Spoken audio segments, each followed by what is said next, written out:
Who am I and why am I here? I'm just an average guy who really likes a good whiskey. As for why I'm here, I think what the world needs now more than anything in this politically unstable climate, these times of economic hardship, is another online whiskey review. Why am I wearing a cowboy hat? No reason. Sitting down for the obvious reason, I'm not wearing pants. Seriously.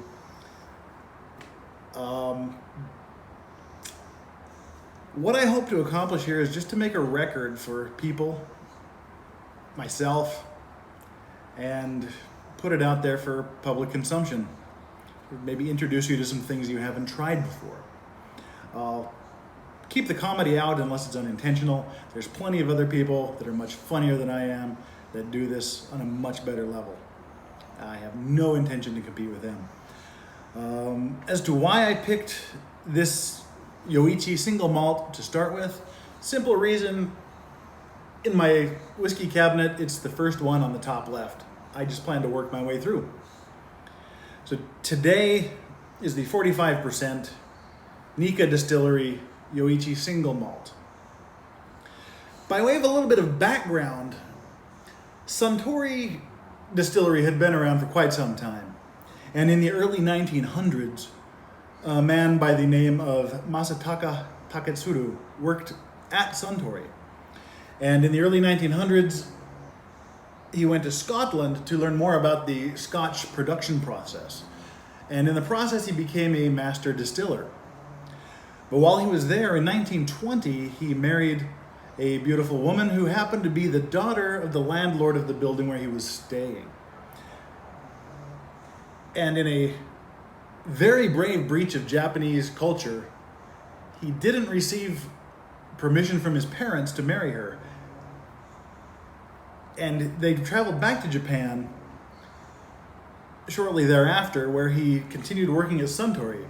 He had a 10-year contract from that point to work at Suntory, and he kept his contract, as is very typical of the Japanese loyal business type atmosphere.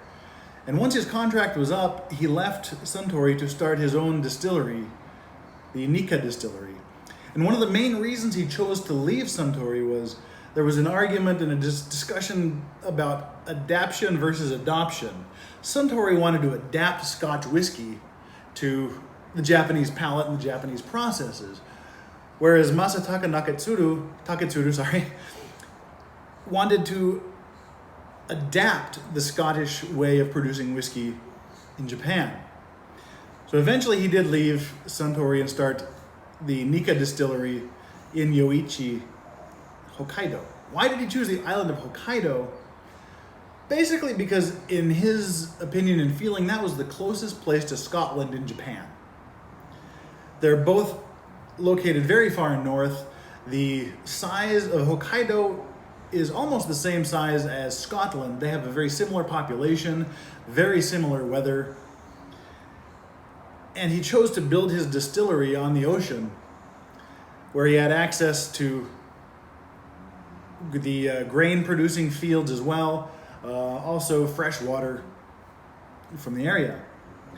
And so he established his distillery there and worked hard through World War II when there was rationing, and he found out that basically his country was fighting his wife's country, and the barley was rationed and all of the other grains were rationed during that time.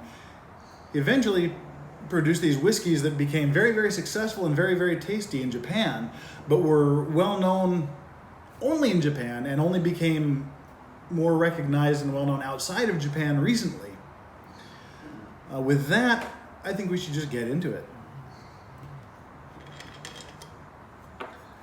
Don't let screw tops put you off. It's not a cork, but it's still not necessarily a bad thing.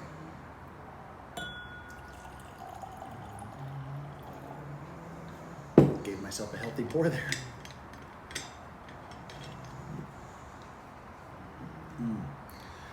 The color is very light, which is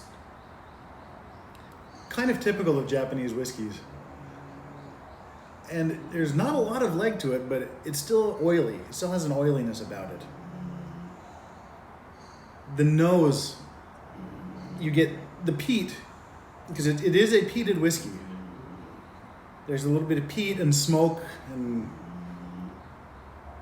some dried leaves, sort of a mossy effect, kind of a woodland smell to it. Honey syrup.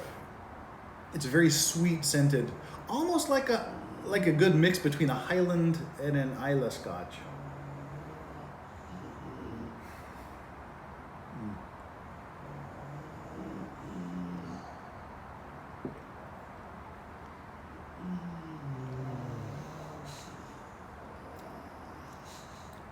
On the palate, the first thing that hits is a sort of a short burst of fruit, sort of a cherry flavor, and then sort of a menthol. It's just a little touch of menthol, and then it goes into a deeper, spicy peach flavor. So it's fruity and light, but it still does have a spicy, mentholy peat behind it. It's quite a good palate, and the finish, the peat and the spice kind of hit you, and then it slowly fades away and dissipates and leaves just a touch of spice behind the lips. Japanese whiskey, I think, is highly underrated. It may be seen as inferior or less than others, but I think it's a very, very satisfying drink.